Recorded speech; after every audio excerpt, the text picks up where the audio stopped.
Hello, welcome back to the Fish Locker Workshop. I'm going to talk to you about one of my fishing rigs. It's called the Pulley Rig.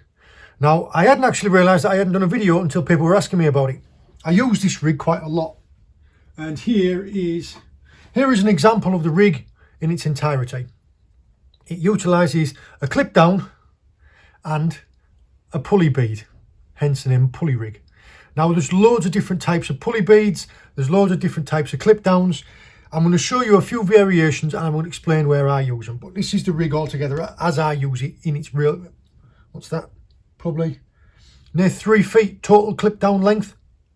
Now I use it in two different lengths. I either shorten it right up or I keep it long. And I'll explain those two as I make it. But the components you will need to make this rig are here.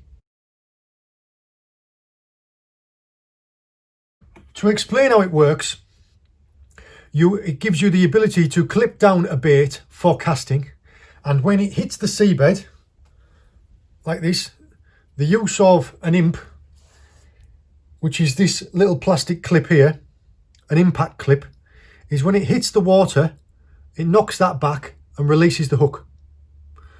You can also, instead of an imp, if you had a splashdown, that's the same thing, or if you've got one of these lead clips here, as that hits the water, it slides up and releases your hook like that. Many different ways of doing the same thing. It clips your hooks down and then when it hits the water or hits the seabed, it releases it. You connect your main line to your pulley bead and your lead will generally sit in the tide like that. And your hooks and your baits will be down in the tide. The pulley rig, the reason why I use it where I do is because it allows you to, when you hook up and a fish picks up these and runs and fights against you, it pulls the line through the pulley bead and lifts your lead up out of the way. So as you're bringing a fish in like this, potentially over rocky ground, one of the main snagging hazards, which is the lead, is up out of the way. Another thing you can incorporate into these, instead of just going straight from the imp to the lead, is you can use one of these, which is a canny link, and all you'll do there is you'll tie a weak link of, say, this is 80-pound mono rig body.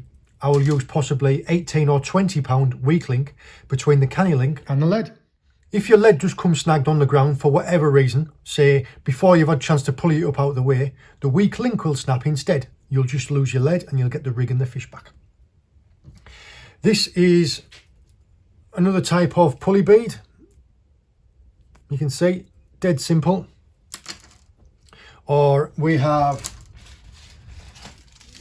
some of these, which are just your cheap generic sliding pulley beads. You have breakaway proper pulleys, even with recommended uses of the beads. Like I said, there's 6 or 7 different types of pulley beads. I have a lot of different ones, not because I prefer one specifically, just because probably when I went to the shop to go and buy some more, they didn't have the type that I wanted, so I got what they had. So I've got a mixture through all of mine, and I make up all my rigs. Generally loop them up. I will show you, I'm going to make a short one.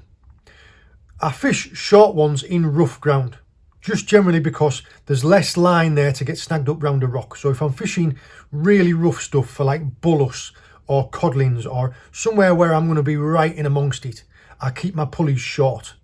If I'm going to be fishing somewhere where it's the occasional rocky patch and then it's clean, or if it's rocky right up close and then it's clean out at distance, so I don't need to worry about it snagging up out there, I just need to worry about it snagging up on the way back in, I'll use a long pulley.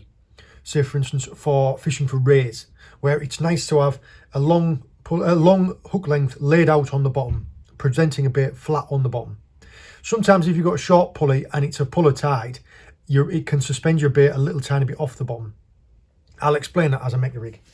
But first off, like I say, rig body, I generally use 80-pound.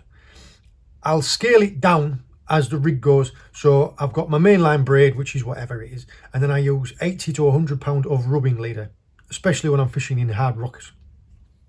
£80 rig body, then probably £50 hook length, and then at the end I will use like I say, an 18 or a 12 pound, 18 or a 20 pound weak link. Now depending on what I'm fishing for cod, 40-50 pound mono is perfect. And if you come snagged up with your hooks, all you lose is your hook length, and you can change that out. If I'm fishing for things like bullus or conger, you have to up your hook length, so maybe 100 to 150. You have to consign yourself that if you snag up with your hooks when you're using 100 to 150 pound mono, you're probably going to lose the lot. But that's the name of the game you're in. You're fishing in rough ground. You're going to have to expect to lose some tackle. The pulley, all you need to remember is it goes up and over, and your pulley bead has to slide. So whatever your lengths are, if you make your rig body 1.5 foot, you make your hook length 1 foot. So that your rig body comes up and goes over a bit, and then your hook length meets up. However you want to make them, you just need to remember it can't be 50-50, it's got to be 60-40. You need to have at least a little bit of pulley in there. On all of mine, well, 99% of my rigs, I like to have interchangeable hook lengths. So I will use a barrel swivel and a clip. I like that because if I get a snarled up hook length, say from a dogfish or a bullus or a spider crab or anything, all I need to do, or even when you've got a fish and you've deep hooked it and you want to unhook it, you aren't going to catch any fish unless you've got a bait in the water. So all I do is I pre-bait some hook lengths and I hang them up from my tripod, and as soon as I bring a rig in, I pull the old hook length off, clip a new pre-baited one up, clip it down, cast it out, and then sort the rig out, or sort the fish out, or sort anything out. So if I've caught a fish, I'll bring it in, put it in a bucket of water, unclip the hook length, clip a new hook length on, and cast straight out. Saves you loads of time. And like I said, if you haven't got a bait in the water, you're not going to catch a fish. So barrel swivel, then a squishy bead. Now these beads, I got these online, I don't know, years ago, and they aren't like normal hard beads. They have got a little bit of squish in them. I like that because as your bead slides up and down, it doesn't hit hard. Your beads are there to protect your knots, and these little squishy beads do that perfectly. The knots that you want to use, I like using uni knots just because they present a nice streamlined knot with a backward facing tag end. If you're unsure of how to tie a uni knot, there is a video on the Fish Locker Workshop channel showing you how to tie a uni knot. Slide on just a basic pulley bead, then another squishy, and then another barrel swivel. Fishing on beaches for rays and things like that, I will either use a pulley or I'll use an up and over, but it depends on the tide pull. If you've got an up and over, will give you a longer hook length and a longer laid out on the bottom. Depending on the amount of disturbance, the amount of current, that can sometimes cause tangles. So in that situation, I'll use the pulley. Doesn't get much simpler than that, does it? Barrel swivel, uni knot, squishy bead, pulley bead, squishy bead, barrel. That's it. Onto one end, I will clip into my barrel swivel. I'll clip my imp. This is also where you can clip there. So you've got your imp, and then on the bottom of that, you've got your canny link. On this end, this is where your hook length is going to go. Some people who don't want to have interchangeable hook lengths, instead of using a clip, just tie your rig straight on. I will use a clip. Just as simple as that. And your hooks, I match my hooks to my target species and match the size to the size of the bait. If you're going for flatfish, you use a small Aberdeen. If you're going for a big cod, you can use a monster hook because they don't care. They've got a massive mouth. Same if you're going to go for a Huss or a Conger, you need to have a strong hook. Just match your hooks to the type of fishing that you're doing. Lubricate it and tighten it down. The reason that lubricating the knot is important is because as you tighten the knot down, it creates friction. Friction creates heat. Heat damages mono. Right. This one here, I think, is probably a 4-row specimen extra. I'm just tying this with a single. Quite often, if I'm fishing from the beach, I'll use a pennel hook setup, which is 2 hooks.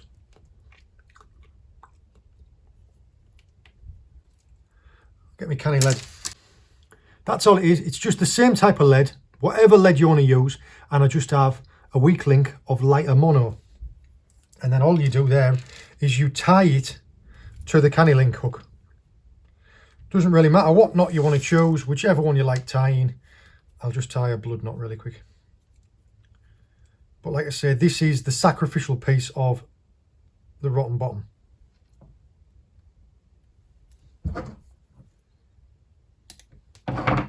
There. That part is what you call the rotten bottom. And all you do there is you will hook your lead on to your canny link hook like that.